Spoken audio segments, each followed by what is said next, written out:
Warning, incoming game over. Warning, incoming game over.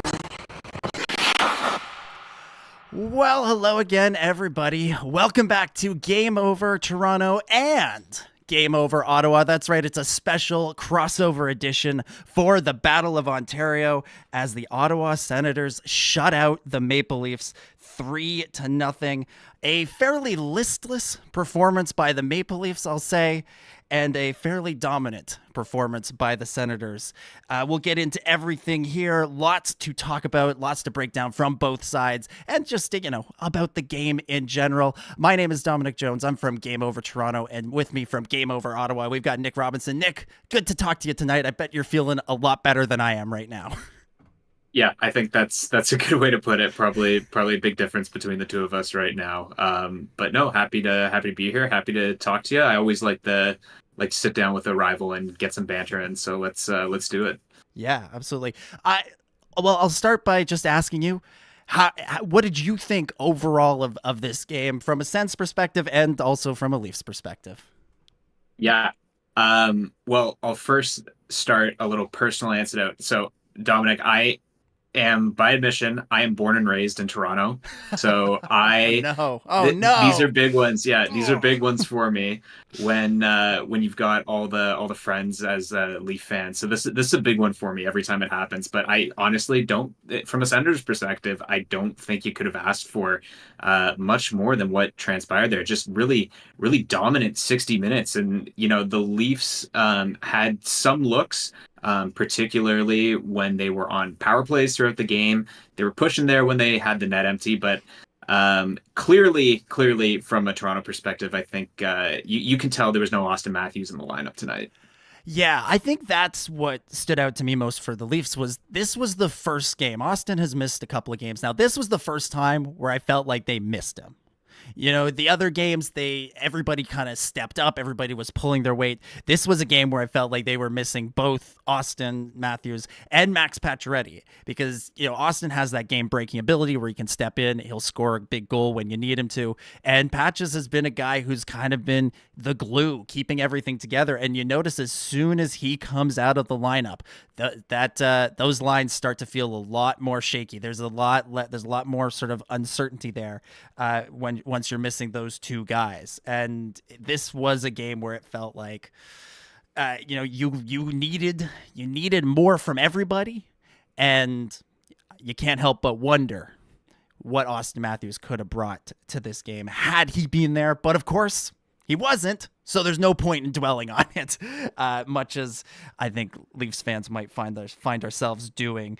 The game starts very impressively for the Sens. 41 seconds into the game, Josh Norris opens the scoring. How did you feel in that first minute, sort of realizing, oh, our team is so much better tonight? Yeah, well, I was sitting there just screaming at my TV. Again, I also live with a Maple Leafs fan right now. So we're sitting together on the couch watching this, and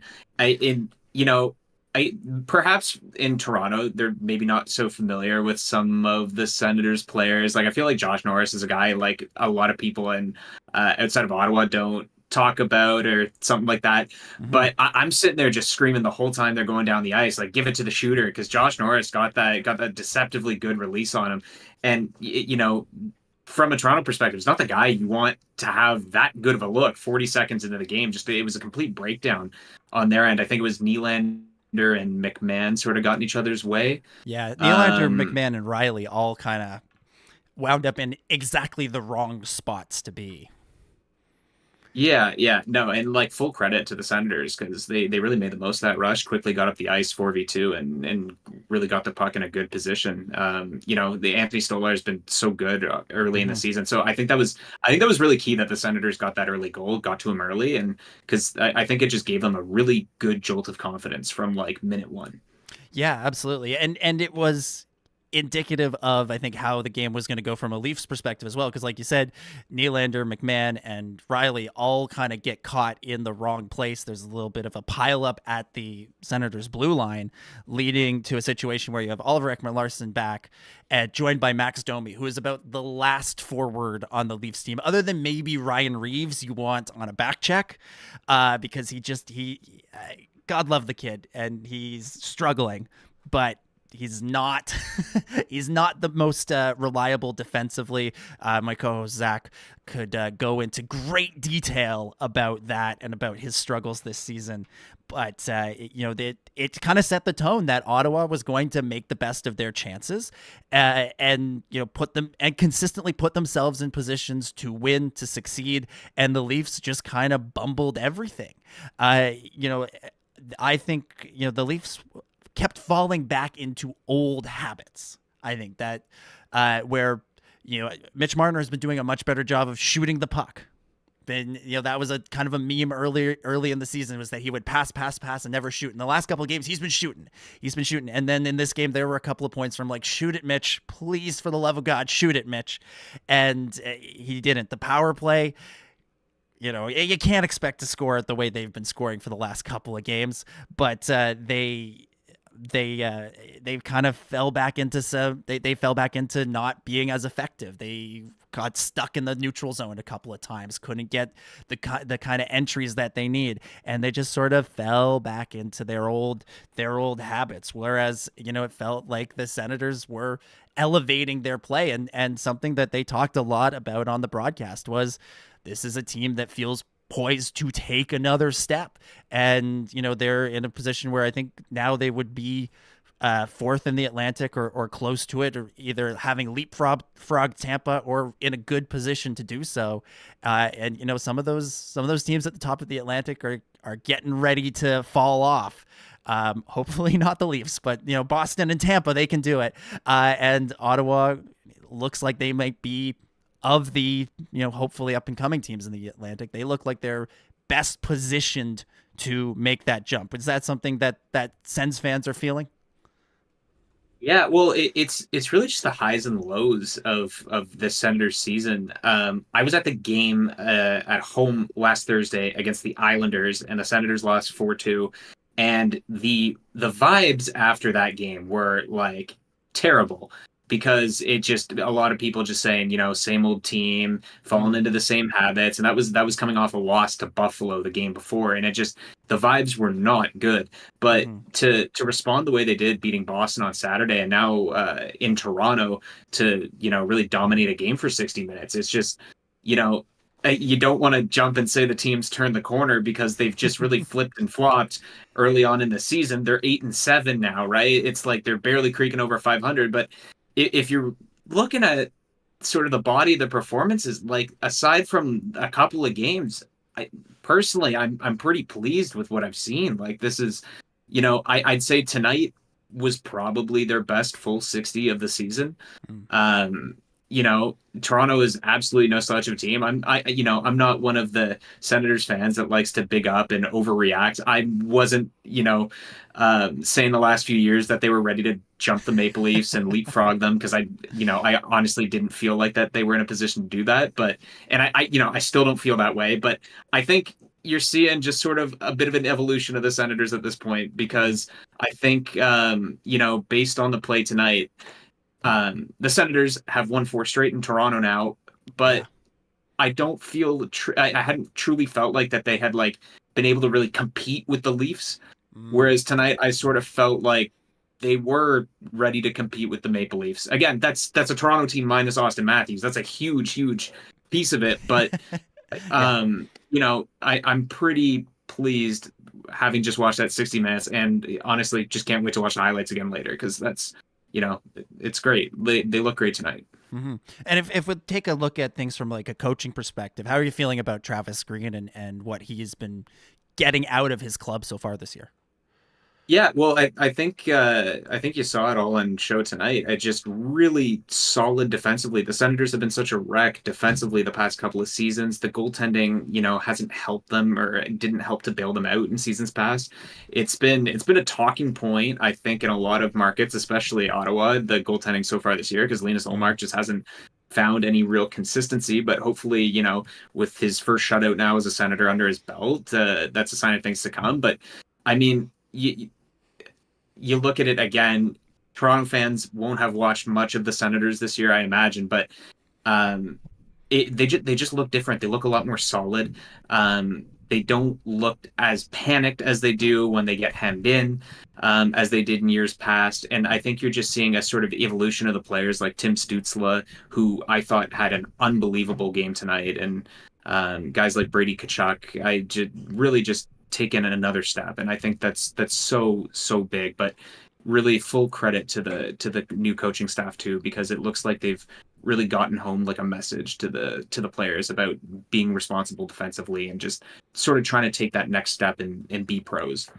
Yeah, and sort of on the flip side, Toronto, we've also got a new coaching staff. We've got our new head coach in Craig Berube, and he's been at times, I think he's really been able to bring out the best in his players, and then there have been other games where, I think it's been a struggle, and this was definitely one that was a struggle. There was one of the early TV timeouts, I think in the second period.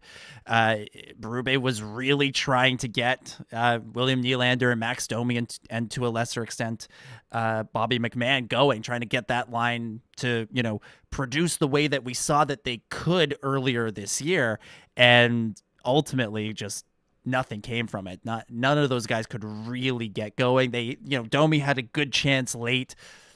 Nylander, he is just so talented that every now and again he just sort of manages to, create something, but they never really clicked. They were never able to really look dangerous. And times they looked dangerous as individuals was, power play situations or 6-on-5 situations where, they were out there with other players as well. But you mentioned Tim Stützle. Early on in the second period, he gets things rolling with the second goal of the game. It sounds like you're pretty happy with his play this so far this season.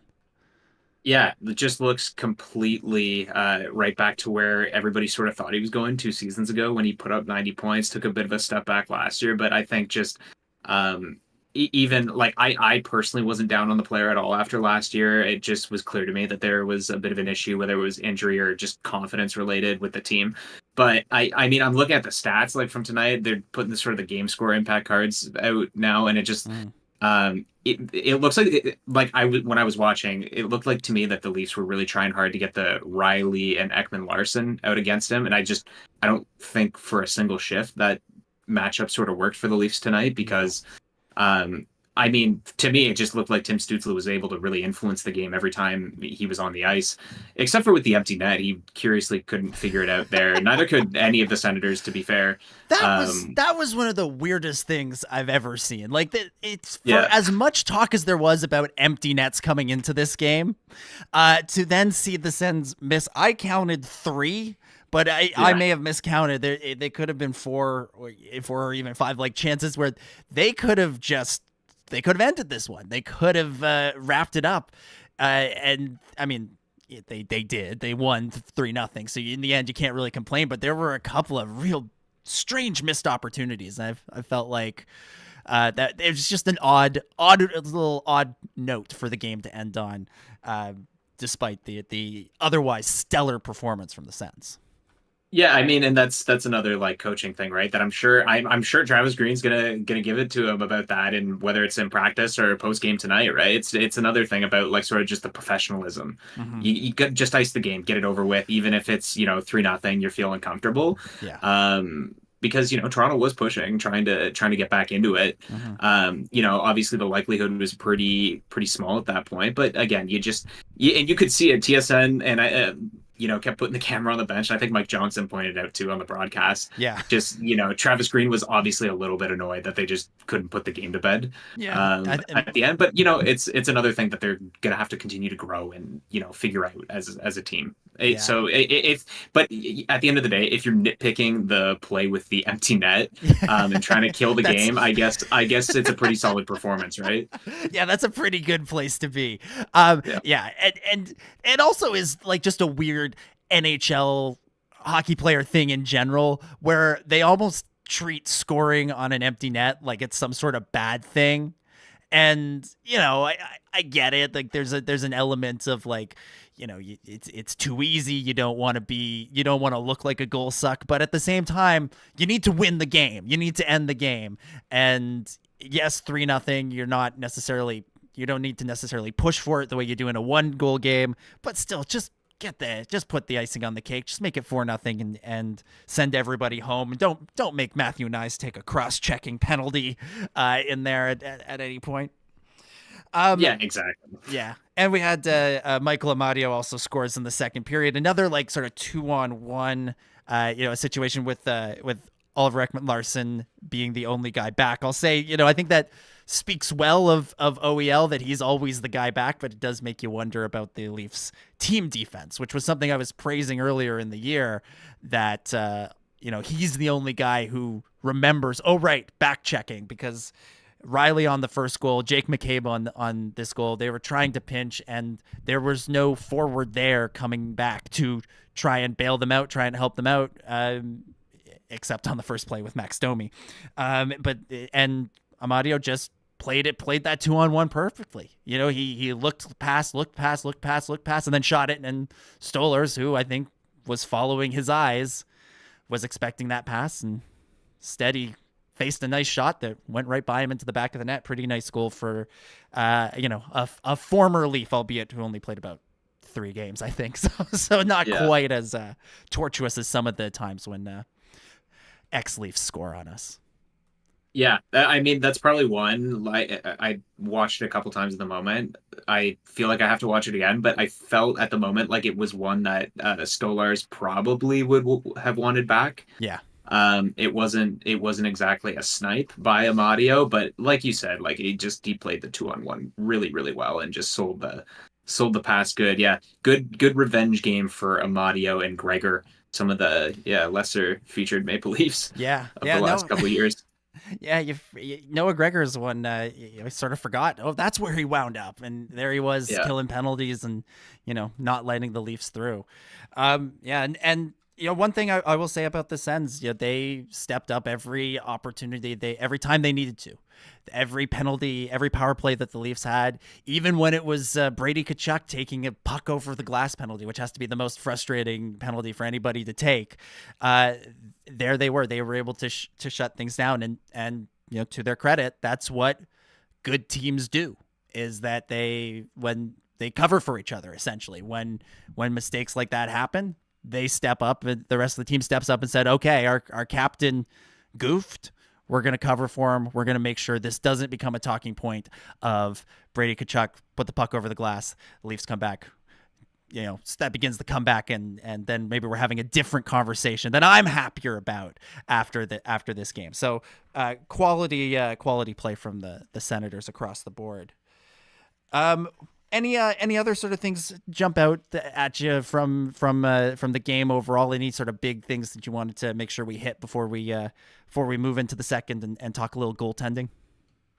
No, I think we pretty much hit it. Like there's not really too much you can say about like a complete dominant 60 minutes like that, where you're just where you watch your team control it. And I'm sure from Maple Leafs perspective, there's a lot you can break down about, sort of like you were talking about, the sort of the misplays on defense where you've got one guy pinching. That was a really common thing throughout the game. I felt like the Senators did a really good job of exposing that. But no, let's definitely talk some goaltending.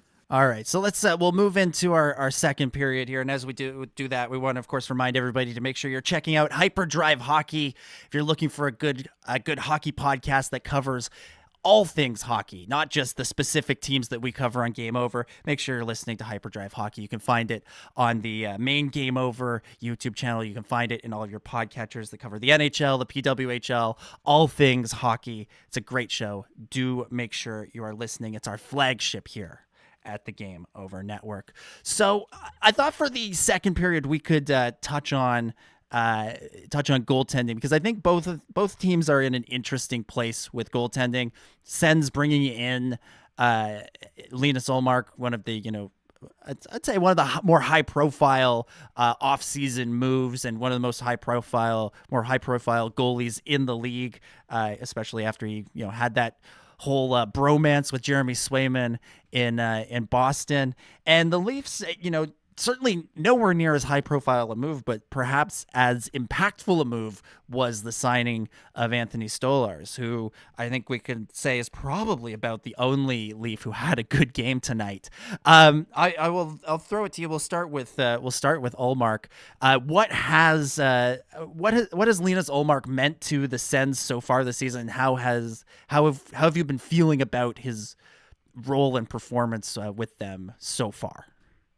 Yeah, well, like the Senators in general, it's been a lot of highs and a lot of lows. I think, he started really well in the home opener. He stood on his head against Florida, but then, you skip ahead to a week ago tonight where the Senators played Buffalo, and I was doing Game Over after, and we were really talking about if there was a goaltender controversy, because he quite frankly had a terrible game in Buffalo. But then, I was of the opinion then that they just needed to give him a run of games, because he had been injured pretty early on and just quite clearly needed to get back up to game speed. And I think starting on Saturday in Boston, starting tonight, I think you're starting to see him get in the groove a bit more, because, goaltenders are so strange as is. And you never know how an injury early on is going to play into that. So I'm more than happy to continue to give Linus Ullmark time to get adjusted to a new city, new country, new, expectation, really, because he was in a tandem before, and now he's really the guy. And the Senators and their fans are resting so much hope on him being the guy, right? It's almost unfair to him at times, but he wasn't spectacular in Boston on Saturday, but came up with a huge save in overtime before Brady Tkachuk scored. I can't remember too many 10 Bell saves he made tonight. Maybe the one on Domi late in the second period was really good. But again, he was just solid and calm back there. And I think you can see it in the way that they defend. They just do so a lot more confidently when he's back there, compared to previous years when they've had not as good goaltenders back there. So I think, as he continues to get back up to game speed, I think you're seeing it now in a game like tonight, that confidence coming back to him, that swagger that he has. So, like I said, so much is riding on him, but if tonight is any indication on where things can continue to go, I'm all for it. Yeah, because that's been a real problem for the Senators in recent years, has been a lack of quality goaltending. And so to go out and get someone who is, an all-star, has, I believe, Ullmark won the Vezina Trophy 2 years ago, or was he just one of the finalists? I can't remember off the top of my head. He won the Vezina. He won, yeah. So you go and you get somebody like that. Again, this is what they were hammering on the broadcast. It's the difference between being a team that feels like a long shot for the playoffs and feeling like a team that might genuinely push for it and might find themselves in a wild card spot this year, finally, taking that next step, is having somebody you trust back there. And I think that was a critical move for the Senators this offseason, to bring in a guy like Ullmark. And, like you said, once he's sort of settled into his new rhythm, if he can be what he was in Boston, that could change the dynamic in the Atlantic very fast, because that is, it's not like he's coming from outside the Atlantic, but he was, there were two great goalies on one team, and then you split them up. All of a sudden, things might look a little bit different for the 8 teams in in our division. From a Leafs perspective, Anthony Stolarz, I think, was the only Leaf I think we can really say who had anything approaching a good game tonight. He, yes, he lets in a goal in the first minute. That's never ideal. Yes, maybe you want the Amadio one back, but the Sens were really pushing. We're really pushing a couple of times, and there were lots of opportunities. And while he didn't have to make a barehanded save this time, he did keep the Leafs in this game. He gave them the opportunity to potentially push for a comeback. Nobody else bothered to do anything with that opportunity that he gave them. But he did, he did keep them consistently in the game. There was still hope going into with about 10 minutes left in the third. I thought, oh, maybe they could find a little bit of magic. Maybe they could pull something off, because he kept them within reach. And coming into this season, the expectation was Joseph Woll was supposed to be the starting goalie. He came in and almost saved the Boston series. He took over for Ilya Samsonov, won 2 games, and then got hurt and was out again. But he stepped up when they needed him to last year, and the expectation was that he would carry that forward. And Stolarz was kind of brought in as just a little bit of insurance. And instead, it's been kind of the opposite, where Woll unfortunately starts the season hurt, which it sucks for him. This was supposed to be his year, big opportunity. But Stolarz has come in and stolen the show, to the point where, yes, we need to be patient with Woll as he comes back, because, he needs to come back from an injury. All those things you were saying about Ullmark, he needs to find his pace, find his rhythm.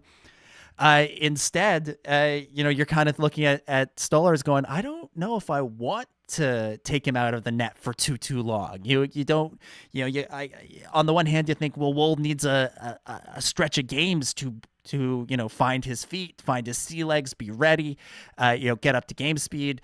But you look at everything that Stolarz is doing, and you're like, why, if it ain't broke, why fix it? Why take this guy out if we don't have to? And because he has been a true bright spot and true star for this team through the first month and a half here. From an outside perspective, and again, maybe looking through your housemate there's eyes. What have you thought of Anthony Stolarz? What did you think of him in this game? Well, yeah, I think there are more similarities here with the Sens and the Leafs in this position. The Leafs clearly, and I'll admit I hate watched the heck out of the series with Boston last year. I watched the games. I watched the games.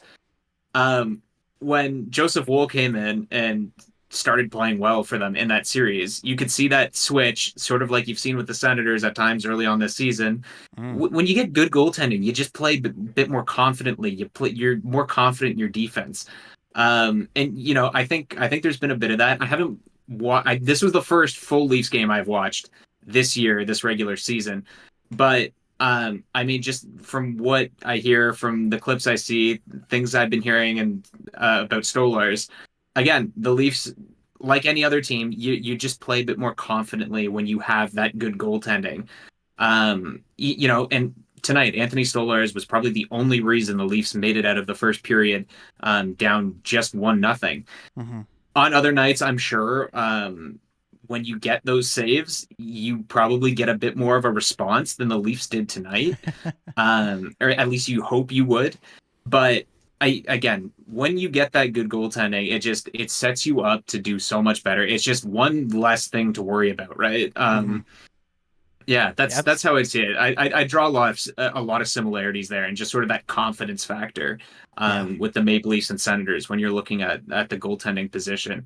The only thing with Stolarz that really jumps out to me, though, because I was looking it up today when I saw that he was starting, his career high in games in the NHL is 28, and this was already start 11 for him. So I'm personally really interested to see if he ends up, well beyond that number, what the numbers look like. Because if it's what he's currently operating at, the Leafs have obviously a steal here, and this is super well-found money, but that may be the only cause for concern I would have as a fan personally. But I'm not sure how you feel about that. Yeah, December is going to be a very interesting month for the Leafs. They play, I think.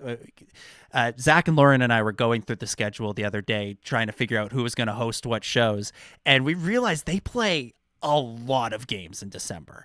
There's 31 days in December. I think they play 15 games, and that includes two or three sort of statutory holidays in there. So they're going to play a lot of hockey in a relatively short amount of time, and that means that the load has to be shared. It cannot go entirely on one player. This isn't the days when, Martin Brodeur would start 70 games in a season. Like, that's just not going to happen. So it's going to, by necessity, be more split up between Woll and Stolarz. And I think in December is where we'll start to see if the tandem thing that they want to happen can really work. And they'll ease things off from Stolarz, ease Woll back into things, and hopefully find a nice rhythm and a nice balance where neither one of those guys feels like they're missing too much time, but neither one of them feels like they're being overplayed, because that's the risk that you run both ways, is overplaying somebody, especially somebody who, career high in games. I mean, neither of those guys have a very high career high in games. Stolarz might still have a higher one than Woll, but you want a situation where both of them can, play the right amount, rest the right amount, and hopefully, put themselves in a situation not unlike where Boston was last year or for the last 2 years, where you have two quality goalies when you're going into the playoffs thinking, all right, who are we actually going to start when it comes time for game one? Inevitably against Boston again, because I'm just accepting that fact that that's probably where we're going to wind up again some way, somehow. I don't know how, I don't know where anybody's going to finish in the standings. I just know that is somehow our future. That is our past, our future, and our soon to be present. Yeah. One other thing I want to sort of touch on is some lineup changes, some players coming back for both teams. I think more impactfully on the Senators side, with Shane Pinto making his return. What does the return for Shane Pinto mean for this team? Yeah, like it sounds insane to say, but Shane Pinto returning for the Senators, like they're very far on the spectrum in terms of like player quality, but it's like he gives them the same kind of jolt that I'm sure when Austin Matthews comes back for the Maple Leafs, it's going to give that lineup, right?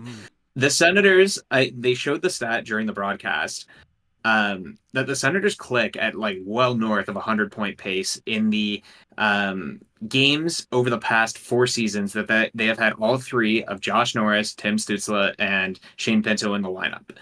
Shane Pinto came back tonight, and it's no shock to me that they look like such a more balanced team from line 1 to line 4 with him in there. Obviously, I don't think the Senators are like a 110-point team or whatever pace those stats line up to be over the course of a full 82 game season with those guys in the lineup, but they just look a lot more settled. Like the third line actually felt like it had some legs tonight, and they got the goal with Amadio. It really, really does wonders for them. And, because of Josh Norris's shoulder injuries twice, Shane Pinto's own shoulder injury, his gambling suspension, for a variety of reasons, you haven't had all three of these guys in the lineup for any extended run of games in the past few years, but the potential is clearly there. I don't know what it looks like from an outside market perspective, but like Senators fans are just constantly salivating at the idea of getting all three of these guys in the lineup together, because you can see what they're capable of on it. I don't think they are a top echelon team of the NHL with all three of those guys, but I definitely think that they're at least on the precipice of being a playoff team if all three of those guys are consistently healthy and in the lineup and playing well like they did tonight. Yeah, well, and like you said, if they play the way they did, if they continue to play the way they did tonight, that bodes well. I see why you're excited about a guy that I'm gonna say outside of Ottawa doesn't get thought about too much in Shane Pinto, but that is just because he doesn't get thought about outside the market doesn't mean he's not a valuable player to their team. And like you said, if tonight is any indication, that's a good sign for the Senators.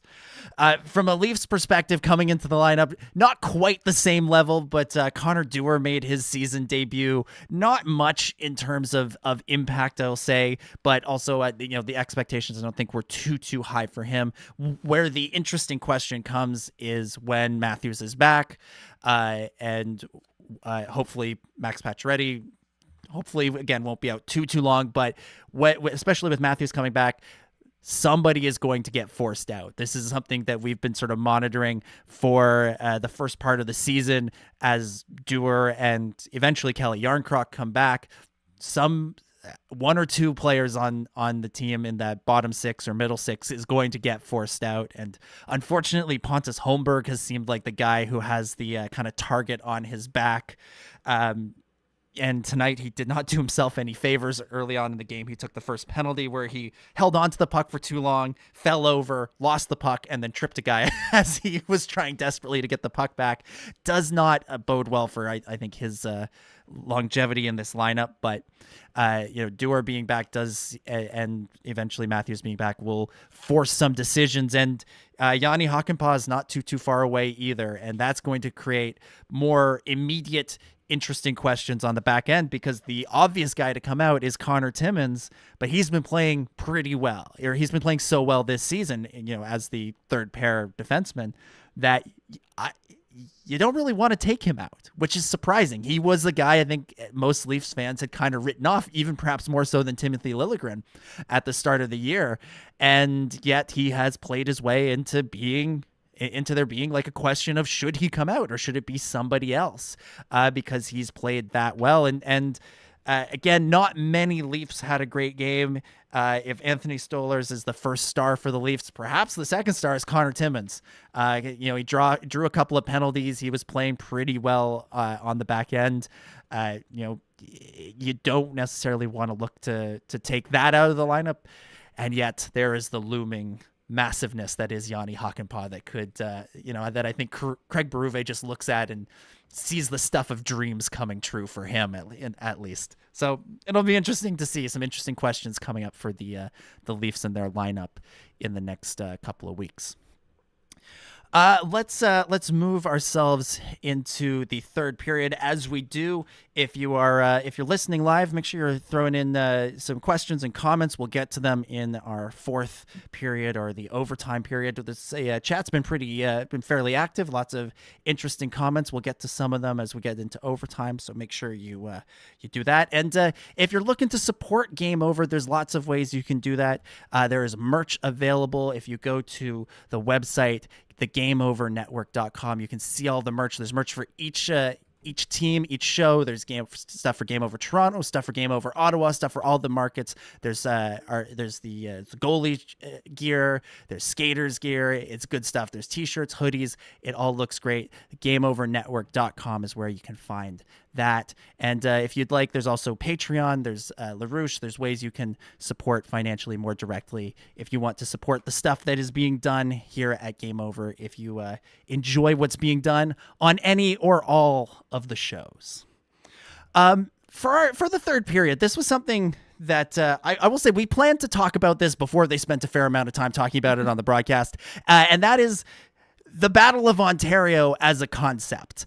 The Senators have not made the playoffs for a couple of years, and back when the Senators were making the playoffs, the Leafs weren't making the playoffs. And there's been well over a decade since I think there's been meaningful. I'm going to say actually more like 2 decades since there's been really meaningful, exciting, drama in this rivalry. It's still kept up by the fans. There are flashes, as we saw last year with Ridley Grigg with his slap shot into the open net, and Morgan Riley's, let's say, overreaction in response to it.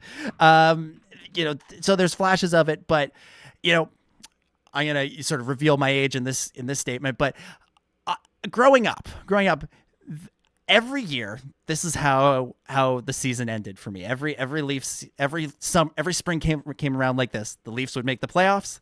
The Leafs would play the Senators in the playoffs. The Leafs would beat the Senators in the playoffs, and then they'd be eliminated by the next team they faced, or the next team they faced. And so it was.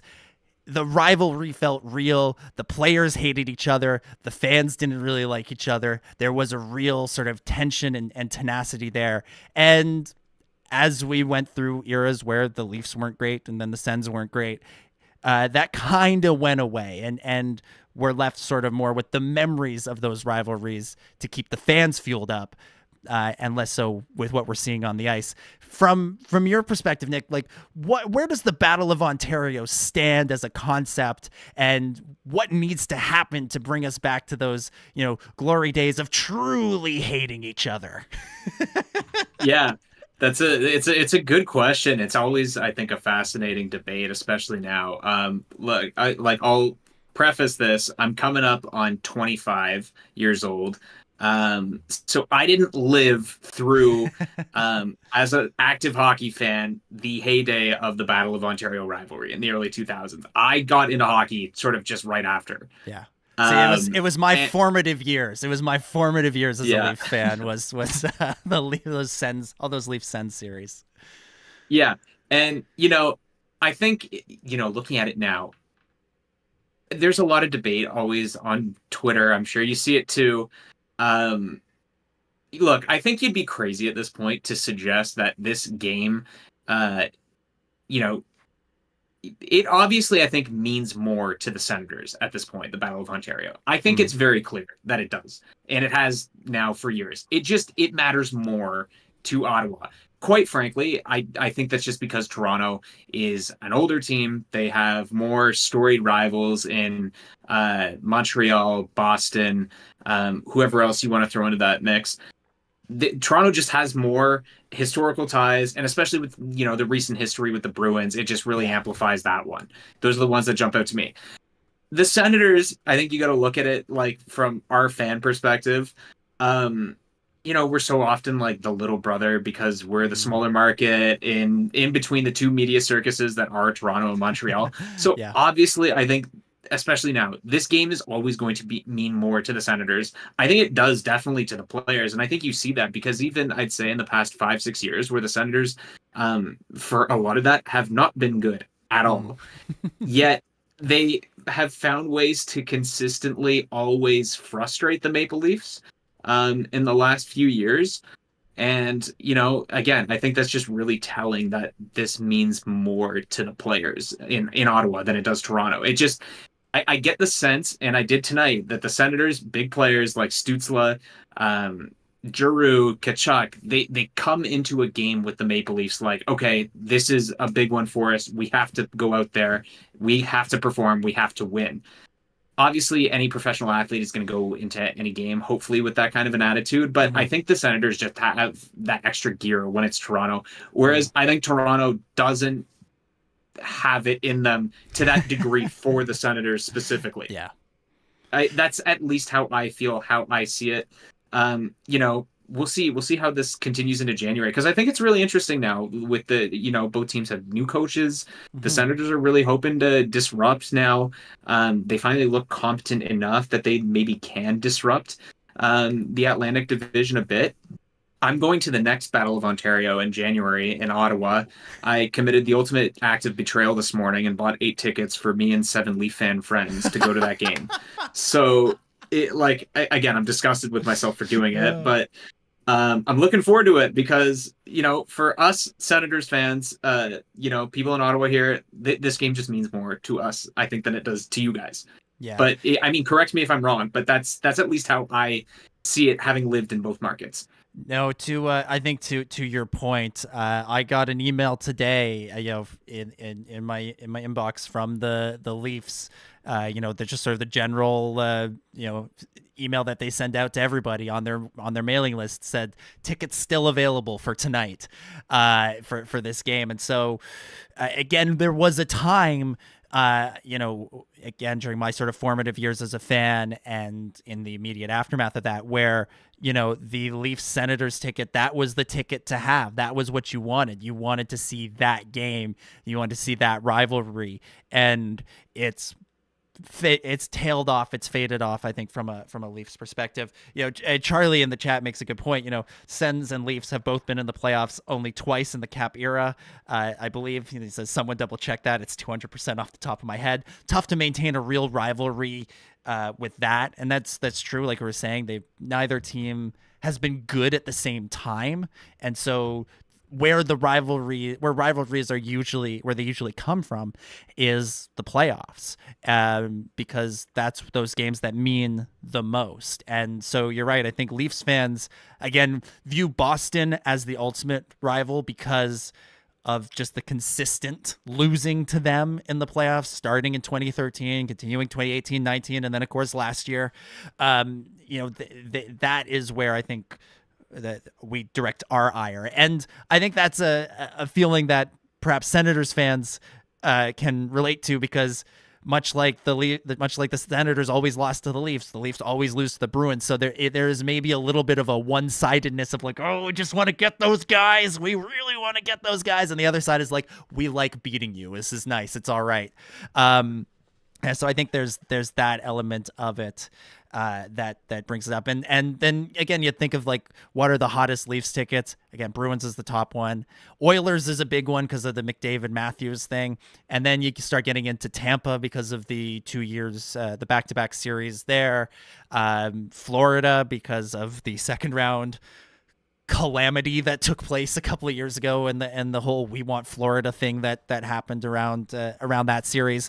So that's where I think the Leafs fans put their eye on the rivalry. But I think those memories of those series, for those of us that remember them, they linger, and so there is a little added desire to beat the Senators, and it does sting a little bit more in a game like this where it's like, no, you guys should beat these guys. You should. On paper, this one team is clearly better than the other, but the reason you play the game is because one team shows up with more desire to win, and that was clearly the Senators. And I think the Battle of Ontario is primed to be sort of brought back, in part because of this guy right here behind me, Matt Sundin. His book is out, and a lot of Matt's was a big part of those playoff series. That was a huge part of it. So reading the book, reliving some of those memories, some of those great times, and some of the the fun of that rivalry, does make me wish for it to be resurrected back to its former glory. And so I hope that now that the Senators are seemingly on the rise, that perhaps, if not, maybe not this year, maybe not next year, but in the next couple of years, we can get a classic Leafs Senators playoff series that will reignite the rivalry in a way that even the Leafs Habs series from the Canadian division didn't. That's the other thing, is there's another historic rivalry. They play each other in the first round. It's a back and forth series and a true heartbreaker for the Leafs, but a tremendous underdog story for the Habs. And the rivalry has just kind of stayed where it was. It didn't return to the 50s and 60s level of Montreal Toronto hatred, but a good hard fought series between two teams can build up a rivalry quick, I think. So it'd be nice to get back there. I think that's what we're getting at, and I think that's what James Duthie was hammering over and over again on the broadcast tonight. Yeah, and you know what, the last thing I'll say in it, Daniel Alfredson is now an assistant coach for the Ottawa Senators. Do you not think he's in that room telling these players before the game exactly how much they got to get up for this one? Because to him, think of how much this means, right? To a player like Daniel Alfredson that went through all those turbulent times, all those losses with the Senators in the early 2000s. I'm sure that is not lost on the Senators locker room at all. So just an interesting one that plays into it now. Absolutely. By the way, for anybody watching, I am still here. My screen is frozen. I don't know why, but you get me making this dopey face for the rest of the show, I think, is how it's going to play out, because I can't figure out. My webcam just turned off. Don't know why. Don't know how. We're just going to roll with it and move into overtime here, and tackle a couple of questions from the live chat here. Lots of good commentary from folks. I'll say Music for All start things off from a Leafs perspective, saying, worst game the Leafs have played in over a month. Absolutely pathetic. Should have put the Marlies out there. They needed Stollers to make saves. Otherwise, it would have been 10-0. Yeah, I can't say I completely disagree. I feel kind of similarly. in that regard, that this was a game that they did not show up for. They did not show up for. I would have liked to have seen them actually try, which is kind of pathetic to say. Ty Smith says, look on the bright side. The Leafs prevented another slap shot empty net goal in the last 5 minutes. That's something, isn't it? I don't know. I think that's something you might have liked to have seen, Nick. Yeah, I think I would have liked to have seen another one. To be honest, I definitely shouted a couple of times at the TV, like just get Greg on there because I want to see what happens, type of thing. I also do like this comment from Hamza that says before tonight, the last time the Senators had a shutout regulation win against the Maple Leafs in Toronto was October 29th, 2005. So that was even before. That was just before the time I got into watching this sport. So that's cool. That's the first time I've seen this. Neat. 19 years ago. That's wild. That is just wild. Luke asks, are the Leafs becoming more predictable in the sense that they start bad, they end bad? If they start well, they end well. No dramatic comebacks or collapses. That has been kind of the case for this team this year. Last year, it really felt like they were in every game. They would come back in dramatic fashion over and over again. They would pull the goalie and it was almost guaranteed to end up in a goal. This year, not been many 6-on-5 goals, and it does feel they said on the broadcast they've had one comeback, and it was when they went down 1-0 against Pittsburgh. That's not a great sign. You need to be able to battle through, and one thing this team has not showed this year yet is their ability to overcome adversity, and that's something I need to see from them if I am to believe that this is truly a different team from previous years. Yeah, that's weirdly the same with the Senators, because I think Saturday night the Senators were up 1-0. Boston scored to make it 1-1. I believe that was the first time a Senators game this year had been 1-1 at some point. Somebody had always held a 2-0 lead, and often, in the first 14 games, everybody went on to win that game. So I don't know. It's funny, like, now talking this out, there's been some, striking similarities between these two teams this year. Even though I think clearly, Toronto is the better team objectively, but it is pretty interesting how similar they are in some respects. Yeah, it's strange, but yeah, we have found the patterns are repeating across Southern Ontario here. It's interesting. Ty Smith says that I don't think they actually listen to Berube. They'll take some feedback, like Marner shooting more, but if they don't want to try, they won't. I mean, it is feeling that way a little bit. It is feeling that way a little bit. I don't know.